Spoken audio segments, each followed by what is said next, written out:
무역 전쟁이 어디서 시작되는지 알고 싶으신가요? G7 회의실에서 시작되는 게 아닙니다. 아무도 읽지 않는 수천 쪽짜리 협정문에서도 아닙니다. 그리고 정제된 외교관들의 연설에서도 절대 아닙니다. 때로는 전쟁은 우유 한 잔에서 시작됩니다. 도널드 트럼프가 그랬습니다. 그는 전차로 전쟁을 선포하지 않았습니다. 그는 손에 마이크를 들고 입에서 숫자를 뱉으며 시작했습니다.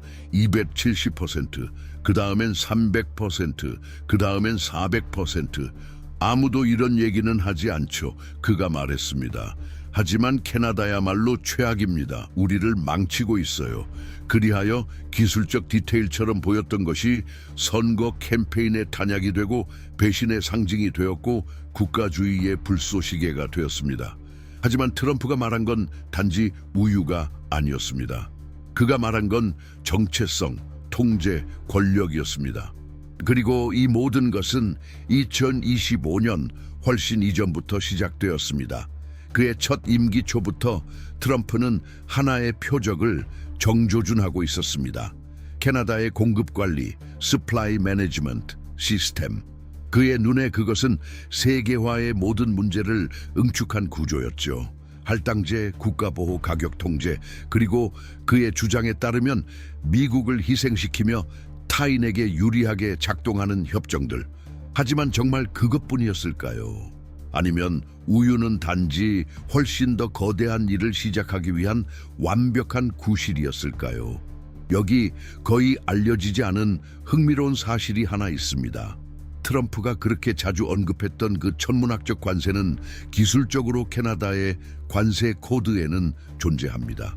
하지만 그건 수입 허용 한도를 초과할 경우에만 적용됩니다. 그리고 그건 거의 발생하지 않습니다. 예를 들어 2024년 캐나다는 350만 킬로그램의 미국산 요거트를 무관세로 수입할 수 있도록 허용했습니다. 그런데 실제로 사용된 양은 단 12%, 즉 미국은 훨씬 더 많이 수출할 수 있었지만 시도조차 하지 않았던 겁니다. 그가 진짜로 분노했던 건 숫자가 아니라 모델 그 자체였습니다. 캐나다가 자국 농민을 보호한다는 사실, 최소 가격을 보장하고 생산량을 조절하여 과잉과 파산을 방지한다는 구조, 그 결과 농촌 가정들이 안정성을 누릴 수 있었던 것. 한편 미국에서는 수천 명의 농부들이 파산, 자살, 강제 퇴거에 시달리고 있었죠. 그리고 이건 트럼프에게 도저히 용납할 수 없는 일이었습니다. 그의 이분법적 사고방식, 승자 아니면 패자 속에서 캐나다가 이기고 있다면 미국은 지고 있는 것입니다. 누군가가 속임수를 쓰고 있음에 틀림없다. 그리고 게임이 공정하지 않다면 규칙을 바꾸거나 아예 판 자체를 엎어야 한다. 하지만 그렇게 하면서 트럼프는 단순히 캐나다와 싸운 것이 아닙니다. 국경 양쪽의 수천 명의 소규모 낙농업자들을 전쟁터에 끌어들였습니다. 하에 뜨기도 전에 일어나고 추위 속에서 소를 짜고 빠듯한 마진과 늘어나는 부채, 불안정한 가격과 싸우는 사람들, 워싱턴에서 대변인조차 없는 사람들, 공식 사진엔 절대 나오지 않는 사람들. 하지만 이제 그들은 협상의 카드 또는 겁주기 위한 도구가 되었습니다. 2025년 6월 27일 상황이 돌이킬 수 없이 변합니다. 트럼프는 오타와와의 무역 협상 중단을 공식 선언합니다. 이유는 우유와 디지털세, 캐나다가 또다시 우리를 속이고 있다고 말하며 이제 반격할 때라고 외쳤습니다. 하지만 그 격앙된 언사 이면엔 더 어두운 의도가 있었습니다. 이건 단지 우유나 세금 문제가 아니었습니다. 경제 주권, sovereignty의 문제였습니다. 미국에선 농가들이 패닉 상태에 빠졌습니다. 미국 유제품 수출의 약 40%가 캐나다로 향하고 있었기 때문입니다. USDA 자료 기준. 혼란이 커지자 구매자들은 발주를 중단했습니다. 우유 가격이 폭락했습니다. 유업 전문 매체 불바인에 따르면 100파운드당 1.70달러 하락. 이는 수십 개 농가를 수익성 밑으로 밀어넣기에 충분한 수치였습니다. 재고는 폭등했고 미정부가 긴급 투입한 보조금은 단 8,500만 달러. 전체 피해의 7%도 보전하지 못했습니다. 그럼 캐나다는 양상은 달랐지만 위기의 깊이는 다르지 않았습니다. 공급 관리 시스템이 내수 가격은 지켰지만 수출 붕괴는 도미노 효과를 일으켰습니다. 공장들은 교대조를 줄이기 시작했고 초과역과 우유, 울트라 필터드 밀크 같은 특정 제품군의 생산 라인은 일시 중단됐습니다. 오타와는 긴급 구제금 65억 캐나다 달러를 발표했습니다. 하지만 그 돈은 정작 가장 절실한 곳, 시골 농민들 손에는 좀처럼 닿지 않았습니다. 퀘벡의 작은 마을들에서는 우유를 들판에 그냥 버리는 일이 벌어졌고 엘버트에서는 보관시설 부족으로 우유를 임시 저장하는 농가들이 나왔습니다. 그리고 여기서 하나의 냉혹한 역설이 떠오릅니다. 21세기 한복판에서 우유가 부족한 것이 아니라 이성 로직이 부족했던 겁니다. 수많은 기술, 조약, 경제학자들이 있는 두 나라가 결국엔 왜곡된 숫자와 선동적 언사 하나로 갈등을 해결하지 못했습니다. 도대체 왜 이런 일이 벌어졌을까요? 그 이유는 단순합니다. 트럼프에게 우유는 음식도 수출품도 아닙니다. 그에게 우유는 상징 심볼론입니다. 토템이고 자신이 여전히 굴하지 않는 협상가만임을 증명할 수 있는 전장입니다. 그리고 상징이 무기가 될 때 진실은 부수적 피해가 됩니다. 그리고 바로 여기서 이야기는 더 이상 신문 헤드라인 속에 머무르지 않고 현실로 들어옵니다. 왜냐하면 수치와 연설, 위협 뒤에는 사람들이 있기 때문입니다. 평범한 사람들, 손익계산서 사이에 잊힌 얼굴들, 예를 들어 위스콘신의 레이첼, 그녀는 12년째 가족 목장을 운영하고 있습니다.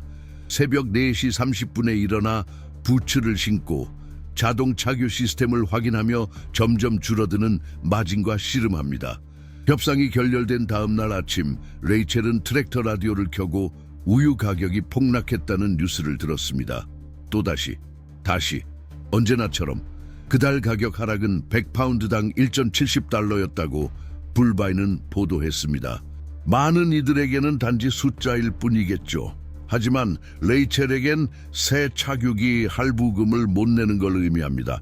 작물 보험료 납부를 미루는 걸 의미합니다.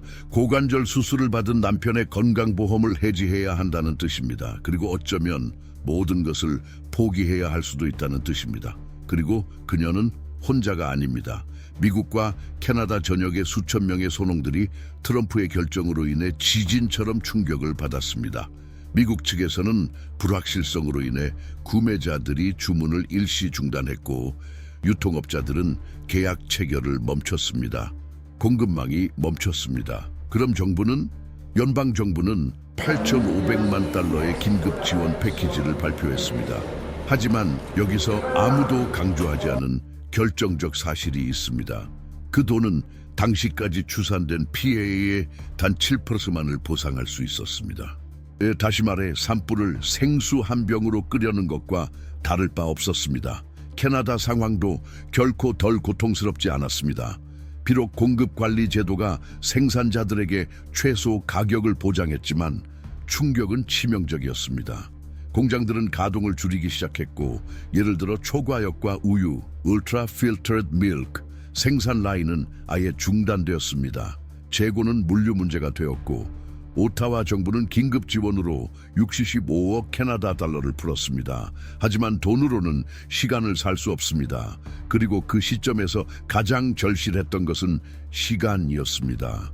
퀘벡 시골 지역에선 우유 탱크로 향하던 트럭들이 폐기 탱크로 우회되었고 엘버트에선 생산자들이 비상 네트워크를 구성해 저장 및 재분배를 시도했습니다. 어떤 이들은 타가소와 쉼터에 기부하기도 했지만 많은 경우 우유는 그냥 버려졌습니다. 상상해 보세요. 당신은 1년 내내 땅을 일구고 가축을 먹이고 물류를 조직하고 세금을 내며 혹독한 겨울을 견뎌냈습니다. 그런데 그 모든 노력의 결과물이 쓰레기처럼 땅에 버려지는 광경을 지켜봐야 합니다. 그걸 아이들에게 어떻게 설명하시겠습니까? 그런 일이 벌어지는 동안 정치적 수사는 전쟁의 속도로 나아가고 있었습니다. 트럼프는 캐나다가 부정직하다고 말했습니다. 미국인들이 이제야 부당함에 깨어나고 있다고 했습니다. 더는 무역 불균형 한 푼조차 용납하지 않겠다고 외쳤습니다. 하지만 누구도 말하지 않았습니다. 진짜 불균형은 사람들의 삶 속에 있었다는 것을. 예를 들어 트루아 리비에르 지역의 소농 토마스. 그는 눈물을 글썽이며 우리에게 이렇게 말했습니다. 32년 만에 처음으로 가족 농장을 팔 생각을 했습니다. 알고 싶어서가 아닙니다. 어떻게 계속할 수 있을지 모르겠는 거죠. 그리고 생산자들이 이러한 고통을 겪고 있을 때 새로운 위협이 수평선 너머에서 다가오고 있었습니다. 이제 논쟁은 단지 우유에만 국한되지 않았습니다. 기술 산업이 새로운 전장이 된 겁니다. 2025년 7월 1일 캐나다는 구글, 메타, 아마존과 같은 미국 대기업의 수익에 대해 3% 디지털세를 공식 시행할 예정이었습니다. 이 조치는 2022년부터 준비되어 왔던 정책으로 소급 적용 가능하며 정교하게 계산되어 첫 해에만 27억 캐나다 달러의 세수를 예상하고 있었습니다. 그리고 이 발표가 워싱턴에 어떤 파장을 일으켰을지는 상상하실 수 있을 겁니다. 트럼프는 단순히 반응하지 않았습니다. 그는 무역 관계를 완전히 파괴하겠다고 위협했습니다. 그는 말했습니다. 만약 세금이 시행된다면 미국은 캐나다산 모든 제품에 대해 최대 25%의 관세를 부과할 것이라고. 이 위협은 너무 직접적이고 공격적이어서 심지어 캐나다의 주요 기업 단체들조차 정부를 지지할 수 없었습니다. 캐나다 상공회의소 Chamber of Commerce, 캐나다 비즈니스 위원회 Business Council of Canada, 심지어 주요 은행과 다국적 기업의 경영진들까지 모두 오타와의 세금 철회를 압박했습니다. 그리고 세금 시행을 하루 앞둔 시점, 캐나다 정부는 결국 물러섰습니다. 기자회견도 없이, 박수도 없이, 상징도 없이 그냥 조용히 철회했습니다. 재무부 장관 프랑스와 필립 샴판은 해당 법안을 철회할 것이라고 발표했습니다. 그리고 그것은 미국과의 협상을 재개하기 위함이라고 설명했습니다. 하지만 모두가 알고 있었습니다. 그 말이 뜻하는 바를 캐나다는 무릎을 꿇은 것이었습니다. 이번 라운드는 트럼프의 승리였습니다. 당신은 한 번이라도 생각해 본 적이 있나요? 인터넷의 주인들을 건드렸을 때 어떤 일이 벌어지는지. 우리가 말하는 건 해커도 아니고 가면을 쓰고 성명을 발표하는 익명 단체들도 아닙니다. 우리가 말하는 존재는 훨씬 더 강력합니다. 미국의 거대 디지털 기업들, 구글, 메타, 아마존. 이들은 많은 국가들보다도 더 큰 영향력을 가지고 있고 어느 정부보다도 많은 데이터를 보유하고 있으며 대부분의 정보기관보다도 더 강력한 감시 능력을 갖고 있습니다. 그리고 캐나다는 이들과 맞서기로 결심했습니다. 그 공격은 세금이라는 외피를 쓰고 다가왔습니다. 2022년부터 소급 적용되는 디지털 서비스 매출의 3% 과세. 작아 보이나요? 그럼 이렇게 풀어봅시다. 첫 회전만으로도 이 조치는 27억 캐나다 달러 이상을 이들 기업의 호주머니에서 직접적으로 가져오는 셈이 됩니다. 그 돈은 지금껏 클릭, 광고, 알고리즘 사이를 자유롭게 떠돌며 국경도 규제도 없이 흘러가던 자본이었습니다. 하지만 이제 누군가가 말하고 있었던 겁니다. 이제 그만. 여기서 수십억을 벌었다면 다른 기업들처럼 세금을 내라. 그런데 하나의 중요한 디테일이 있습니다. 이 기업들은 미국 기업이라는 점, 그리고 미국 대통령은 이를 미국 기업에 대한 제도화된 약탈이라고 부르며 좌시하지 않겠다는 입장을 밝혔습니다. 트럼프의 시각에서 이 세금은 단순한 과세가 아니었습니다. 그것은 전쟁 선언이었습니다. 그리고 그는 그렇게 대응했습니다. 무역 관계 단절을 위협하고 협상 중단을 선언하고 캐나다산 모든 제품에 대해 최대 25%의 관세를 부과하겠다고 경고했습니다. 우유, 철강, 알루미늄, 에너지, 자동차 모든 것이 표적이 될 수 있었습니다. 메시지는 분명했습니다. 물러서지 않으면 피를 보게 될 것이다. 하지만 거의 아무도 들여다보지 않은 것이 있습니다. 이 결정의 무대 뒤편. 도대체 왜 캐나다는 2025년에 이 세금을 강행하려 한 것일까?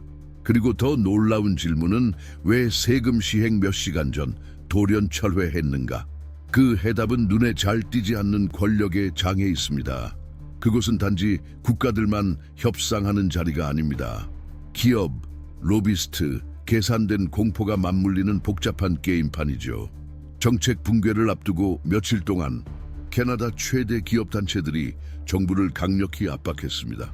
비즈니스 카운슬 오브 캐나다, 비즈니스 카운슬 오브 캐나다, 캐나다 상공회의소, 금융 및 산업계 주요 인사들, 그들이 움직인 이유는 애국심 때문이 아니었습니다. 두려움 때문이었습니다. 무엇에 대한 두려움이었을까요?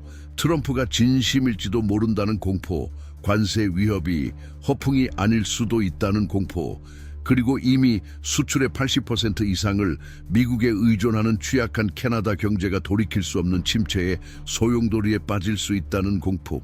그래서 어떻게 되었을까요? 6월 30일 밤 캐나다 정부는 조용히 물러섰습니다. 기자회견도 없이, 화려한 말도 없이 그저 기술적인 발표만 있었습니다. 디지털 서비스세 법안은 보류된다. 이건 계산된 움직임이었지만 동시에 굴욕적인 결정이기도 했습니다. 그리고 여기서 우리는 피할 수 없는 질문에 마주합니다. 이 철회를 통해 캐나다가 얻은 건 무엇이었을까? 겉보기에 남은 건 단 하나였습니다. 미국과 무역 협상을 재개하겠다는 모호한 약속. 명확한 보장도 즉각적인 관세 완화도 호혜적 조치도 없었습니다. 단지 트럼프의 시간표와 조건 아래서의 대화 재개 가능성. 캐나다는 끝까지 버틸 수 있었을까? 세금을 강행할 수 있었을까? 어쩌면. 하지만 그 대가는 너무 컸을 것입니다. 정말 감당하기 어려울 만큼 컸을지도 모릅니다. 사실은 이렇습니다. 세계는 여전히 위계에 따라 움직입니다. 그리고 그 위계 안에서 미국의 기술 공룡들에게 세금을 부과하려는 소국들은 거의 항상 패배합니다. 그래서 말이죠. 당신은 지금 이 이야기를 멈출 수 없습니다. 이 이야기가 당신에게 생각할 거리를 주었다면 좋아요를 누르고 알림 설정을 켜고 구독 버튼도 눌러주세요. 왜냐하면 다음 편에서는 이 전쟁이 새로운 국면으로 들어가거든요. 당신이 체스를 두고 있다고 상상해 보세요. 상대를 분석하고 위험을 계산하고 신중하게 수를 둡니다. 그런데 갑자기 상대가 판을 무시하고 말들을 쓸어버리더니 야구 방망이로 규칙을 다시 만들기 시작합니다. 당신은 게임에서 진 것이 아닙니다. 게임 자체가 파괴된 것입니다. 그게 바로 트럼프가 한 행동입니다. 수개월 동안 캐나다는 자신이 무역 협상에 참여하고 있다고 믿고 있었습니다. 관세와 제한, 상호 약속들이 오갔죠. 하지만 트럼프는 그런 게임을 할 생각이 없었습니다. 그는 아예 게임판 자체를 다시 쓰고 싶었던 겁니다. 그 패턴을 분석해보면 이 점이 명확히 드러납니다. 처음엔 우유, 그 다음은 디지털세, 그리고 첫 양보를 힘으로 받아낸 후 그는 멈추지 않았습니다. 오히려 승리의 맛을 보았고 그때부터 이야기의 스케일이 바뀌기 시작했습니다. 왜냐하면 트럼프의 진짜 계획은 농민을 보호하는 것도 기술 일자리를 구하는 것도 아니었습니다. 그는 미국 무역의 논리 자체를 재구성하려 했고 동시에 캐나다의 규제 주권, regulatory sovereignty를 무너뜨리려 했던 겁니다. 과장처럼 들릴 수도 있죠. 그렇다면 잘 지켜보세요. 디지털세 철회 이후 트럼프는 요구를 확대했습니다. 캐나다 경제의 핵심 부문들, 역사적으로 보호받아온 영역들에까지 손을 뻗었습니다. 지금껏 협상 테이블에조차 오르지 않았던 분야들, 그리고 많은 이들에게 자주 국가로서의 정체성을 상징하는 부문들 말입니다. 왜 그랬을까요? 왜 수십 년간의 협력 끝에 트럼프는 미국의 가장 가까운 동맹의 구조를 공격하기로 마음먹었을까요? 그 답은 전략적이면서도 냉혹합니다. 그가 그렇게 할 수 있기 때문입니다. 트럼프는 하나의 불편한 진실을 잘 알고 있습니다. 캐나다는 경제적으로 미국에 의존하고 있다는 것. 2024년 미국 상무부 자료에 따르면 캐나다 수출의 약 80%가 미국으로 향하고 있습니다. 이전까지는 조약과 외교, 신뢰로 균형을 맞추던 이 의존도가 이제는 협박의 무기로 바뀐 것입니다. 그리고 그런 힘을 손에 쥐면 이전엔 상상도 못할 요구들을 할 수 있게 됩니다. 그리고 그는 정말 그렇게 했습니다. 캐나다 전체 농업 부문을 협상 테이블에 올릴 것을 요구했습니다. 단지 우유뿐 아니라 계란, 닭고기, 곡물까지. 이후에는 은행 시스템에 손을 댔습니다. 미국 금융기관들이 제약 없이 자유롭게 캐나다에서 영업할 수 있도록 요구한 겁니다. 그리고 그것도 모자라 통신 분야 개방까지 밀어붙였습니다. 버라이즌, 베라이즌, AT&T와 같은 미국 통신 대기업들이 캐나다 시장에서 현지 기업들에 대한 우선 규제 없이 경쟁할 수 있어야 한다는 요구였습니다. 다시 말해 트럼프는 모든 것을 원합니다. 양국 간 무역을 힘의 불균형을 그대로 반영하는 구조로 만들려는 것이죠. 강자는 강요하고 약자는 따를 뿐. 그리고 더 놀라운 점은 그가 이것을 숨기지 않는다는 것입니다. 오히려 그는 이를 하나의 승리로 포장합니다.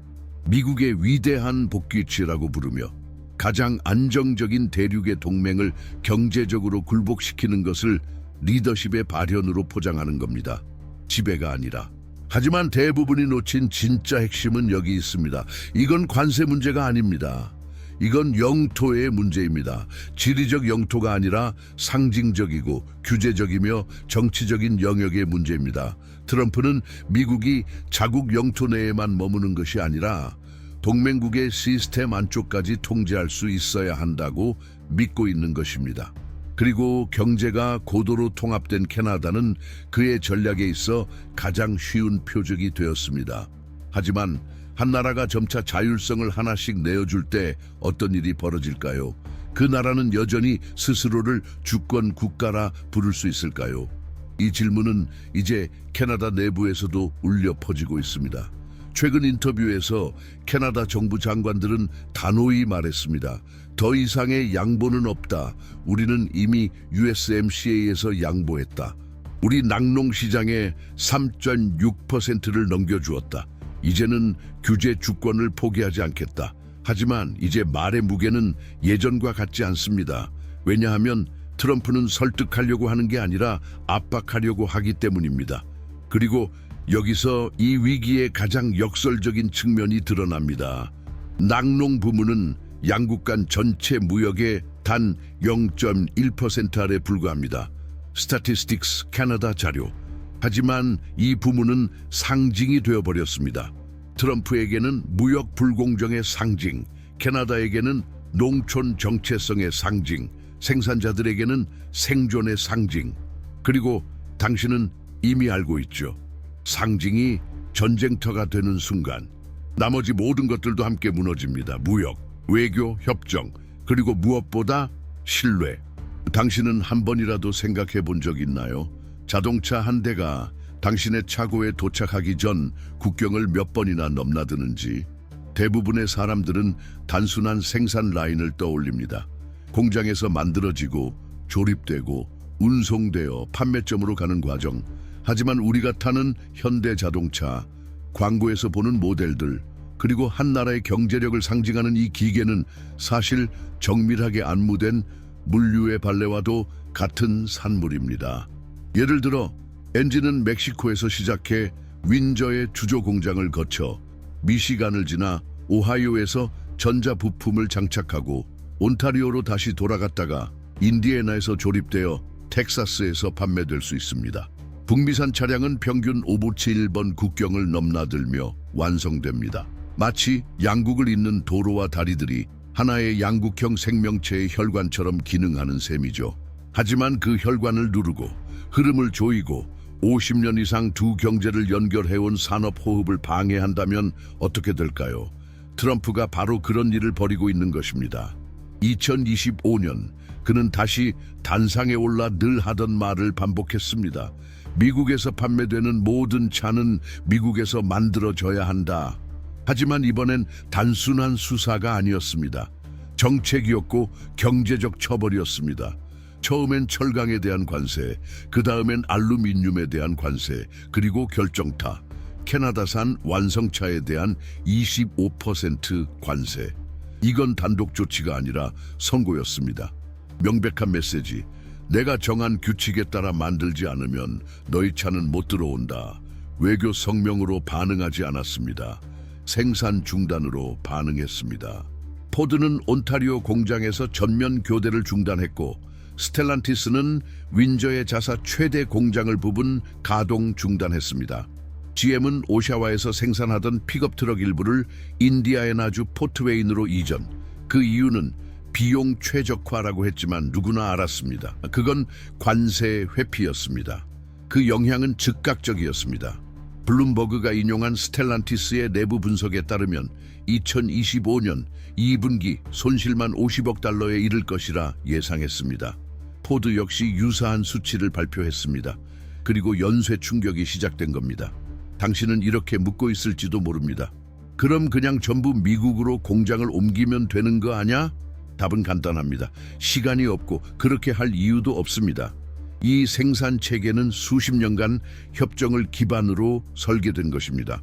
1965년 오토팩트 아우토페이스티, 나프티아, 그리고 최근에 USMCA까지. 캐나다는 엔진 주조나 금속 부품과 같은 대량 부품 생산에 특화되었고 미국은 기술, 조립, 소프트웨어 부문을 담당했습니다. 이건 효율성의 결혼이었고 50년 넘게 잘 작동해 왔습니다. 그런 체계를 갑자기 끊는다는 건 사람의 폐를 도려내고 계속 뛰라고 하는 것과 같습니다. 그리고 트럼프는 그걸 그대로 실행한 겁니다. 숫자는 이미 충격적이지만 숫자만으로는 전부를 말할 수 없습니다. 이제 사람들 이야기를 해봅시다. 온타리오 브램튼 스텔란티스에서 일하는 멜리사는 SNS에 영상을 올렸습니다. 공장 탈의실, 무릎 위에 접힌 작업복, 손엔 임시 해고 통지서, 그리고 그녀는 울면서 말합니다. 여기서 19년 일했어요. 아버지도 여기서 일했고 동생도 아직 라인에 있어요. 정치 때문에 이런 날이 올 줄은 몰랐어요.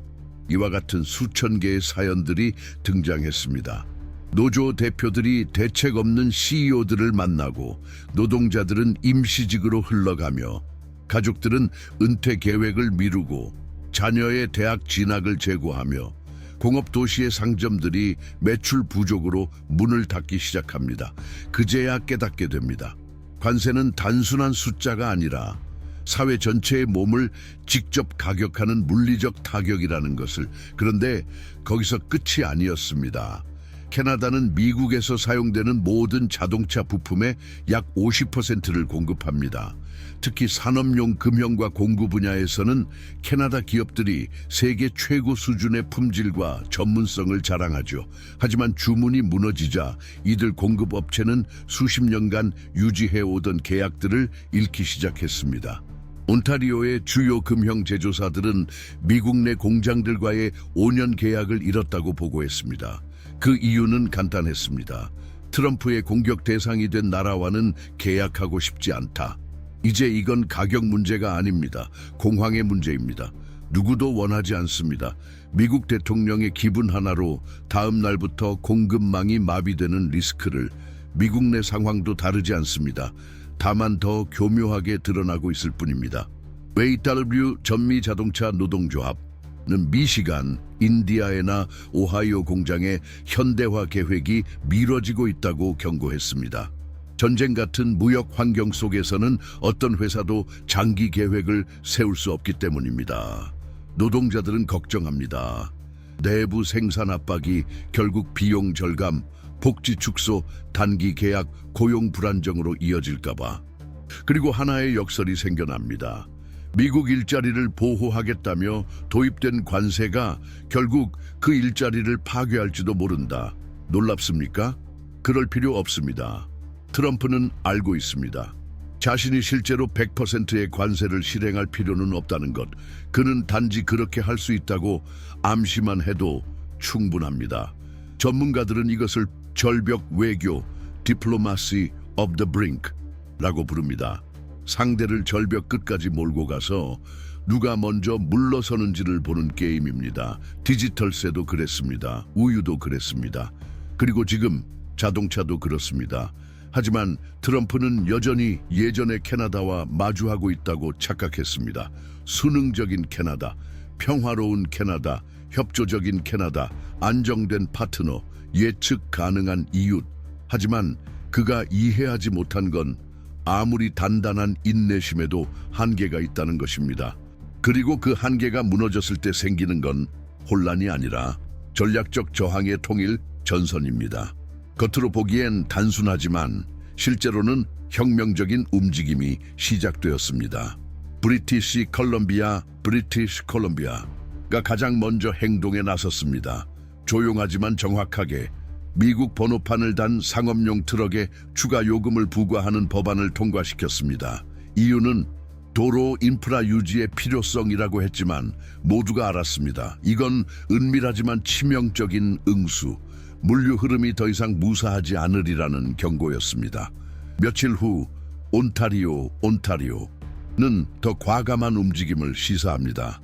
캐나다 내에서 운영 중인 미국 공장들의 전기요금에 25%의 추가세를 부과하는 방안을 검토 중이었습니다. 공식 명분은 지역 기후 조정. 하지만 메시지는 명확했습니다. 우리 산업을 건드리면 우리는 당신들의 산업을 안에서부터 건드릴 것이다. 그리고 알베르타가 움직입니다. 그동안 연방정부 프로그램을 비판하고 오타와를 조롱하며 에너지 자립과 환경 규제 반대를 외쳤던 그 주가 정치적 반대편에 있던 주들과 같은 방에 들어갔습니다. 언론은 이제 이 연합을 팀 캐나다인데라 부르기 시작합니다.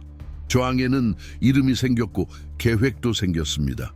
왜냐하면 이젠 보복할까 말까의 문제가 아니라 어떻게 보복할 것인가, 그리고 동시에 어떻게 자멸하지 않을 것인가의 문제로 바뀌었기 때문입니다. 산업망을 지키되 무역을 무너뜨리지 않는 방법, 응수하되 되돌릴 수 없는 선은 넘지 않는 전략, 그리고 이런 긴장은 내부의 미세한 충돌들을 만들어내기 시작했습니다. 대중영합주의와 실용주의 사이에서 균형을 잡으려는 장관들, 노조와 기업계로부터 동시에 압박받는 주지사들, 보복 조치를 요구하면서도 더 큰 보복을 두려워하는 기업들, 그리고 모든 회의의 뒷배경에서 메아리치는 질문은 하나, 우리는 어디까지 갈 수 있는가? 왜냐하면 캐나다가 지나치게 보복하면 더 큰 제재를 받을 수 있고 아무 응수도 하지 않으면 복종의 메시지를 전하게 되어 더 위험해질 수 있기 때문입니다. 이제 정치적이고 도덕적인 지뢰밭이 된 셈입니다. 그리고 그 한가운데에서 시민들도 스스로 반응하기 시작합니다. 미국 정부에 대한 캐나다 국민의 지지율은 이미 낮았지만 2025년 6월 기준 여론조사에서는 무려 81%가 트럼프는 캐나다의 경제 주권에 대한 직접적인 위협이라고 응답했습니다. 거리 곳곳에서 시위가 벌어지기 시작했습니다. 캐나다 정부를 향한 것이 아니라 미국의 협박을 규탄하는 시위였습니다. 해밀턴 시루에서는 철강 노동자들이 공장 입구 바닥에 페인트로 이렇게 적었습니다. 여기선 굽히지 않는다. 캘가리에서는 농민들이 300대의 트랙터를 몰고 나와 트랜스 캐나다 하이웨이를 2시간 동안 봉쇄했습니다. 연방정부를 향한 것이 아니라 미국과의 계약을 잃은 동부 농민들과의 연대를 위한 행동이었습니다. 그들 중 한 대의 트랙터에는 이런 문구가 적힌 현수막이 걸려 있었습니다. 트럼프가 우리를 갈라놓을 수 있다고 생각했다면 그는 농촌을 몰라도 한참 모른다. 그리고 여기에 매우 중요한 포인트가 있습니다. 지금까지의 내러티브는 언제나 이분법적이었습니다. 미국 vs 캐나다, 트럼프 vs 트리도, 관세 vs 관세. 하지만 이제 새로운 전장이 열리고 있습니다. 국제 여론의 인식 전쟁. 캐나다는 트럼프가 만든 균열을 외교적으로 활용하기 시작했습니다. 외교부 소식통에 따르면 유럽, 아시아, 라틴 아메리카 외교관들과의 회의가 진행 중이며 대체 무역 협정 확대와 함께 자신들을 일방적 경제 공격의 피해자로 포지셔닝하려는 움직임이 확인되었습니다. 그리고 이 전장에서는 캐나다에게 트럼프가 결코 중시하지 않은 강점이 하나 있습니다. 신뢰 트러스트. 트럼프 하에 미국이 예측 불가능한 파트너가 되어가는 동안 캐나다는 스스로를 경제 외교의 안전지대로 재정립하려 합니다. 규칙이 존중받고 계약이 이행되며 동맹이 분노의 트윗 하나로 파괴되지 않는 나라. 하지만 여기서 가장 아이러니한 디테일이 등장합니다. 이 모든 것은 우유에 대한 관세 하나에서 시작되었다는 사실입니다. 현대인의 삶에서 가장 기본적이고 일상적이며 필수적인 제품이 지정학적 재편성의 도화선이 된 것입니다. 이건 우리에게 하나를 상기시켜 줍니다. 상품의 가치는 가격이 아니라 그것이 상징하는 바에 의해 결정된다는 것. 그리고 우유가 전쟁터가 되었을 때 캐나다는 깨달았습니다. 전력을 다해 싸우거나 무릎 꿇고 사는 수밖에 없다는 것을. 신뢰는 끝났습니다.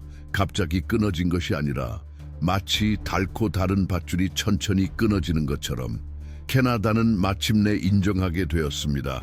그동안 부정하려 애썼던 사실을. 도널드 트럼프와는 그 어떤 것도 보장되지 않는다는 것을, 어떤 협정도 안전하지 않으며 어떤 약속도 약속이라 부를 만큼 오래가지 못한다는 것을. 그리고 바로 이 쓴 깨달음이 방향 전환의 계기가 되었습니다. 충동적인 반응이 아니라 우선순위의 근본적인 재정에 조용하지만 단호한 외교적 재정렬. 이건 복수가 아닙니다. 자기 보호입니다. 한 나라가 이제 더는 외국 지도자 한 사람의 감정 기복에 자신의 미래를 걸 수 없다는 사실을 깨달았을 때 나오는 본능. 그리고 가장 놀라운 건 이 변화가 정치의 중심이 아니라 거리에서 시작되었다는 점입니다. 평범한 시민들, 가정들, 그들이 깨달은 겁니다. 외교와 무역은 단순한 숫자의 문제가 아니라 주권의 문제라는 것을. 오늘날 관세와 무역협정을 둘러싼 논의는 더 이상 기술적인 문제가 아닙니다. 이젠 윤리적인 문제입니다. 왜냐하면 문제는 세금 자체가 아니라 그 세금이 어떻게 사용되는가에 있기 때문입니다. 위협으로, 무기로, 겁박의 수단으로. 이 새로운 게임판 위에서 캐나다는 단순히 스스로를 보호하려는 것이 아닙니다. 게임의 방식 자체를 바꾸자는 제안을 하고 있는 겁니다. 강압이 아닌 합의 중심의 관계, 일방적 권력이 아닌 안정적 파트너십에 의존하는 구조, 관세 버튼 하나에 좌우되지 않는 국제 질서. 위험한 시도일까요? 그렇습니다. 하지만 동시에 불가피한 시도이기도 합니다. 최근 일련의 사건들이 분명히 보여주었습니다. 계약을 잃는 것은 아프지만 자율성을 잃는 것은 파괴적입니다. 캐나다는 손실을 감수할 준비가 되어 있습니다. 경로를 재설계하고 협정을 재검토하며 동맹을 다변화할 준비가 되어 있습니다. 하지만 단 하나 결코 포기하지 않겠다는 것이 있습니다. 협박당하지 않을 권리. 그리고 바로 이 지점에서 트럼프는 계산을 잘못했습니다. 그는 충분히 압박하면 캐나다가 무릎 꿇을 것이라고 믿었습니다. 하지만 실제로는 그 압박이 캐나다를 역사적인 결단으로 내몰았던 겁니다. 의존의 순환고리를 끊어내겠다는 결심. 왜냐하면 진정한 관계는 공포가 아니라 신뢰로 세워지는 법이니까요. 그리고 그 신뢰가 끝났다면 이제는 새로운 것을 세워야 할 때입니다. 처음부터라도. 하지만 존엄을 지키며. 당신은 지금 이렇게 묻고 있을지도 모릅니다. 그럼 이제 어떻게 되는 거지? 앞으로 무슨 일이 벌어질까? 그 답은 아직 쓰이는 중입니다. 다가올 협상은 더 악화될 수 있습니다. 캐나다는 단호한 조치를 취할 수 있고 미국은 더 강경하게 맞설 수 있습니다. 하지만 단 한 가지는 이미 분명해졌습니다. 전 세계가 이 사태를 주목하고 있다는 것. 당신이 이 이야기를 끝까지 따라왔다면 당신은 단순한 분석을 본 것이 아닙니다. 하나의 동맹 관계가 중대한 기로에 서 있는 결정적인 순간을 목격한 것입니다. 이 이야기가 당신에게 어떤 울림을 주었다면 이 콘텐츠가 더 많은 사람들에게 닿을 수 있도록 도와주세요. 좋아요를 눌러주시고 가장 인상 깊었던 부분에 대해 댓글로 알려주세요. 그리고 아직 구독하지 않으셨다면 지금이 가장 좋은 타이밍입니다. 왜냐하면 여기서는 단지 사실을 전달하는 것이 아니라 그 사실들이 무엇을 의미하는지까지 함께 드러내기 때문입니다. 여기까지 함께 걸어와 주셔서 감사합니다. 다음 영상에서 다시 뵙겠습니다.